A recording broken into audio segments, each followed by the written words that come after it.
하나님 말씀 나홈서 2장입니다. 나홈서 2장 1절에서 끝절까지 말씀 교독합니다. 1절 말씀 제가 먼저 받들어 봉독드립니다. 파괴하는 자가 너를 치러 올라왔나니 너는 산성을 지키며 길을 파쇄하며 내 허리를 견고히 묶고 내 힘을 크게 굳게 할지어다.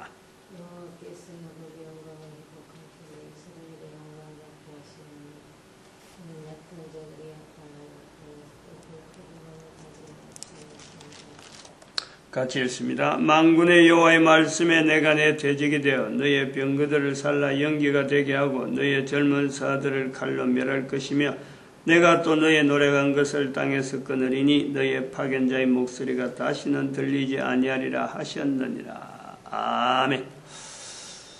나홈서 2장을 통해서 만군의 여호와의 말씀 하는 이 제목, 특별히 이거 13절에 있는 내가 내 대적이 되어 하는 이 말씀, 만군의 여호와의 말씀에 내가 내 대적이 되어 하는 이것을 어떤 주제, 어떤 그 슬로건이라면 슬로건, 하나님 말씀이란 표현으로 통해서 지금 나홈서 2장을 90번째 하고 있어요. 90번. 오늘이 90회예요.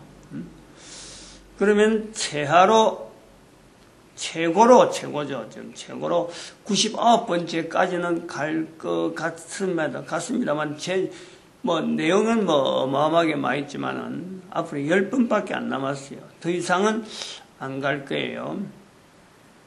3장으로 넘어간다 이거죠. 1장과 2장과 3장, 이런 걸 한번 정리해 볼 필요가 있어요. 90회에서 2장 90회에서 이걸 한번 정리를 해볼 필요가 있다. 1장에 대한 거는 우리나라의 경우 또 특별히 열방의 선지자라는 것을 선포하고 난 뒤에 우리가 지금 나홈서 2장, 나홈서를 보고 있는데 1장은 지금부터 2000년 전의 상황에 열방의 선지자라고 하는 이 표현이 있을 즈음에, 성경에 있을 즈음에 우리나라에 복음이 어떻게 들어왔느냐 하는 내용을 주로 했습니다. 아름다운 발이 산 위에 있다. 1장 마지막 12절이죠. 1장 15절. 화평을 전한 자의 발이 산 위에 있도다. 1장 15절. 즉 가야국의 형성 자체의 내용이 기록상에 우리나라 어느 나라 어디든지 기록이 없어요. 어떻게 되는? 그런데 성경을 통해서 우리나라 역사 2000년의 분명한 흔적을 두고 나홈서 1장을 그 주변의 상황을 이야기한 거고, 나홈서 2장은 역사 기록이 있을 때에 대한민국에까지 현재까지 지금 사실 복음은 한 100년밖에 안 돼요. 100년 조금 더 되는 이런 것이 역사적인 흔적으로 남아있는데, 실제로 이 내용에는 어마어마한 힘, 즉 성경의 형태를 가지고 우리나라에게, 우리 민족에게 열방의 선지자라는 그 분명한 그 어떤 그 요구를 우리 민족이 받고 있다. 이걸 분명한 흔적을 가지고 지금까지 한 90번까지 해왔다는 거죠. 이 차이를 좀 가지고 있어야 돼요. 이 차이를. 그래서 미국에서의 그 어떤 그 경계, 복음이 올라오는데 특별히 성경을 통해서 전 인류 가운데 이렇게 성경이 흩어져 있는 이런 내용, 영어 성경의 위치가 얼마나 참 중요하게 차지하고 있었는지 성경을 형성하고 하는데, 그래서 그 영어 성경을 보급하는 과정에서 전 세계가 지금 영어라고 하는 분명한 하나의 그 언어 자체에 모든 나라가 지금 통일되어지가는 이 과정, 요 내용이 있단 말이죠. 요걸 우리가 지금 마지막 부분에서 꼭 붙잡아야 돼요. 열방의 선지자란다. 모든 나라가, 모든 민족이 개인이 모든 인류가 서로 간에 통용되어지기까지 인터넷을 통해서 서로 알아갈 수 있고 자기 의견을 나타낼 수 있는 분명한 환경이 지금에 주어진 지금에 전혀 그렇지 않았던 2000년의 세월과 2000년 후의 지금에 전체적으로 하나의 볼 수 있는 하나의 맥으로 볼 수 있는 세계사 전체, 인류사 전체를 하나의 통으로서 볼 수 있는 그 시각이 어느 누구에게든지 생성될 수 있는 이 시기에 바로 만군의 여호와의 말씀이라고 일컬어지는 나홈스 2장에 있는 이 내용의 말씀을 가지고 대한민국이라고 하는 이 현재에 있는 이 나라에서 전 세계 사람들에게 대한민국이 과연 열방의 선지자다 하는 것을 나타낼 수 있는 요 상황이 됐다라는 거예요. 마지막 부분에서 우리가 많이 이야기한 것이 바로 선지자, 개인의 선지자 되어짐. 그래서 이 그림에서 우리가 먼저 선지자의 자리를 대한민국에서 전혀 성경하고 관계없는 것 같은 어느 누가 봐도 객관적으로 봐도 대한민국이 왜 열방의 선지자냐 하는 의문이 나타날 수 있겠지만은 그러나 그건 전 세계 사람들이 가지는 의문인 동시에 그런 의문을 통해서 전 세계 인류의 개인이 선지자가 될 수 있다. 이런 개연성. 그리고 그러한 것을 개인이 나타내는데 바로 대한민국이 중요한 하나의 그 길목에서 교통 정리를 할 수 있는 이런 내용으로 우리가 바로 열방의 선지자다. 그래서 전 인류 향해서 우리가 홍익 인간의 분명한 어떤 기체를 내걸고 국민 한 사람 한 사람 개인이 요 일에 이제는 종사해야 되는 것을 인생의 최대 목표로 인간이 대한민국에서 태어났다. 한반도에서 태어났다. 말하면 그 사람은 반드시 홍익인간, 국가를 대해서 홍익인간도 홍익인간이지만 온 인류 가운데 어떻게 홍익인간이 되어질 것인가 고민하는 시기가 이젠 되었다. 홍익인간이라는 것은 없는 단어가 아니고 우리 민족에게 적어도 수천 년, 2000년을 뛰어넘는 그 오래된 단어 속에서 홍익인간이 있는데 이것이 이제는 나타나야 될 때가 되었다. 어디로 근거해서 만군의 여호와의 말씀이라고 하는 이것을 우리가 부를 수 있는 성경이 우리 민족, 우리 대한민국까지 온 이 시점, 미국이 바로 그걸 끈을 낳은 거예요. 끈을 낳았다는 것을 2015년 6월 26일 보여준 거지. 온 인류 가운데 미국에서 이제는 영어 성경으로 통해서 나타났던 그 영향을 끈을 낳았다. 더 이상 온 인류가 기대할 수 있는 것은 미국이 아니다. 대한민국이다. 요 내용을 우리가 열방의 선지자, 홍익인간 하는 내용으로 흘러오는데 특별히 2015년 8월 15일이 광복 70주년으로 나홈스 2장을 하고 있는 중에 이것이 탁 연결되면서 우리나라의 그 GDP가 1조 달러 이상 되어지는 이런 형태로 우리 민족이 지금 우리의 위상이 이만큼 왔는데 그 GDP 1조 달러 이상 되는 2015년 14년 통계죠. 2014년 통계 현재적으로 전 세계에서 15나라가 되는데 우리나라가 13위였다. 그 15나라 중에서 가장 앞으로 향후에 국가 GDP가 향상될 수 있는 요소를 가지고 있는 나라의 제일 첫 번째 가능성이 있는 나라가 바로 대한민국이다. 15나라에 대한 전반적인 우리가 연구를 비교를 해보면은 다양한 어떤 특징이 있지만은 대한민국은 무엇보다도 그 중에서 남북한 통일이라고 하는 분명한 하나의 앞으로 어마어마하게 발전될 수 있는 그 요소를 지니고 있다.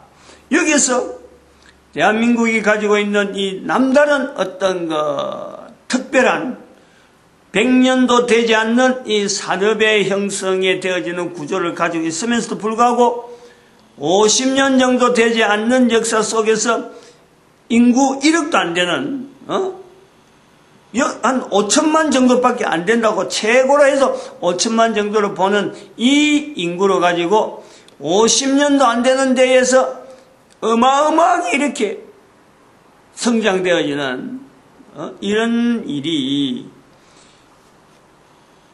가지고 이런 내용을 가지고 온 인류 가운데 앞으로 1000년이라고 하는 세월 동안에 우리가 이 열방의 선지자로서의 역할을 할 수 있는 이제는 첫걸음, 그것을 우리가 모든 나라 전 세계 인구들이 남북한이란 갈라진 이런 시점을 분명히 알면도 불구하고 이것을 이제 바라본단 말이에요. 열방의 선지자가 대한민국이라 하는 것을 공포해가지고 이제 어떻게 되어지는가 하고 사람들이 관심 있게 바라보면서 미국을 손을 끊는 요 이유, 요것을 끊어가면서 대한민국을 집중해서 봐야 될 어떤 표징이랄까, 상징적인 사건은 바로 남북한의 통일이란, 남북한의 통일. 분명한 그 흐름이 있는 거예요. 이슈가 있다.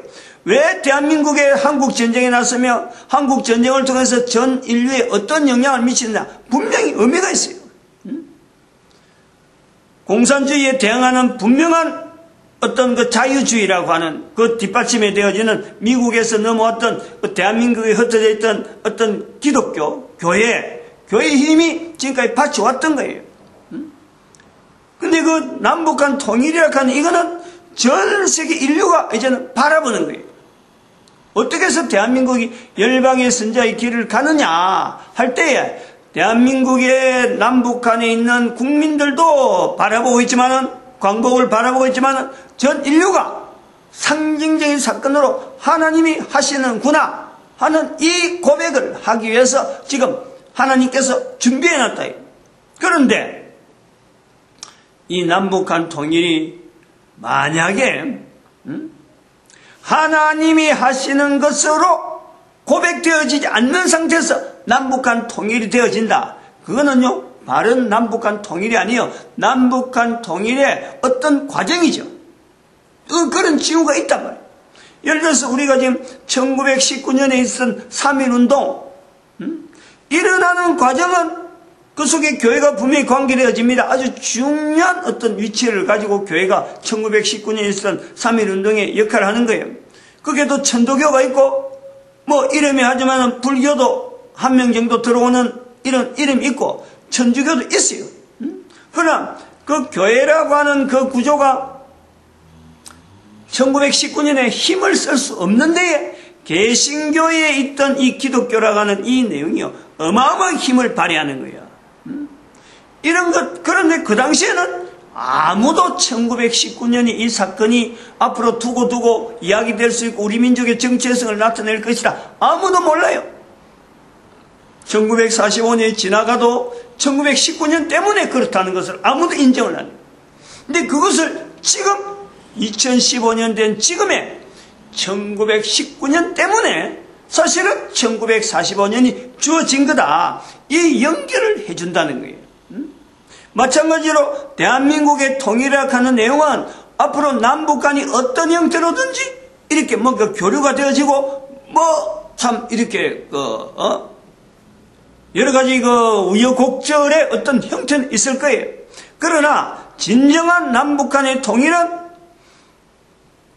실제로 그렇게 교류되어지는 그 시점을 지나서, 세월을 지나서 대한민국에 있는, 남북한에 있는 모든 사람들이 대한민국의 통일은 하나님이 하셨다, 1919년 사건 하나님이 하셨다, 1945년 사건 하나님이 하셨다 라고 하는 이런 고백의 흐름이 연결되어지면은 그때서 비로소 대한민국은 열방의 선지자로서 남북한의 진정한 통일을 가지고 이제는 나아가는 분명한 하나의 어떤 시점, 안 그러면 어떤 힘 자체가 있는 거로 보는 거예요.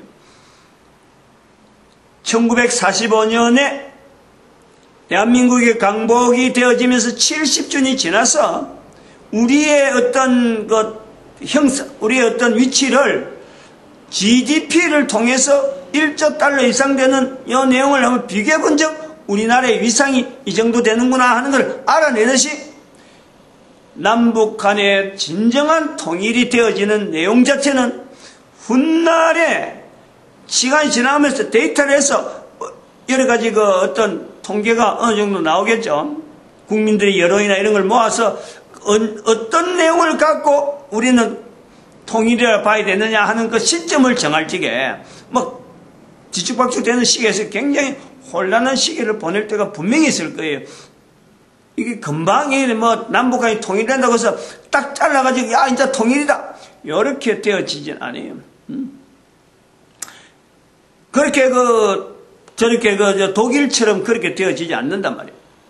그러면은 이 통일이라 하는 시점에서 언제부터 정확하게 우리가 통일을 봐야 되느냐 하는 것은 대한민국의 남북 간에 있는 이 사람들이 하나님이 하셨다라고 하는 이 표현에 적어도 국민들 절반 이상이 이 표현에 데이터가 나올 때, 통계도 나올 때 바로 그때를 지금부터 100년 후가 될지 그런 표현이 나올지가 앞으로 50년 후가 될지 몰라요.